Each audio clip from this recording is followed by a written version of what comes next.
করতে পারেন। আমাদের বাড়িতে যে এই ধরনের বাচ্চাদের জিন্সের প্যান্টগুলো হয়, অনেক সময় দেখা যায় চেনটা জিন্সের প্যান্টের এতটাই টাইট হয়ে যায়, খোলা বন্ধ করতে খুবই মুশকিল হয়ে পড়ে। তখন আপনারা এই টিপসটি কাজে লাগাতে পারেন। এখানে আমি নিয়ে নিচ্ছি বন্ধুরা ভ্যাসলিন। আমাদের প্রত্যেকের বাড়িতেই কিন্তু ভ্যাসলিন থাকে।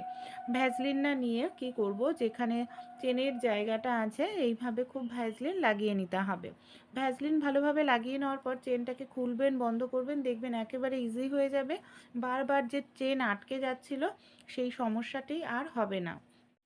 আমরা মধু অনেকেই খেয়ে থাকি, বিশেষ করে শীতকালে দেখা যায় মধুটা একটু বেশিই খাওয়া হয়, কিন্তু সমস্যাটা কি হয়, চামচ দিয়ে যখন আমরা মধুটা এইভাবে তুলতে যাই, চামচের মধ্যে না বেশ কিছুটা পরিমাণ মধু আমাদের এইভাবে লেগে থাকে, আর সেটা পরিষ্কার করতে অনেকটা সময় লেগে যায়, না হয় মধুটা নষ্ট হয়। তাই মধু যখন আমরা তুলতে যাব অবশ্যই চামচের মধ্যে সামান্য পরিমাণ একটু তেল লাগিয়ে নিতে হবে।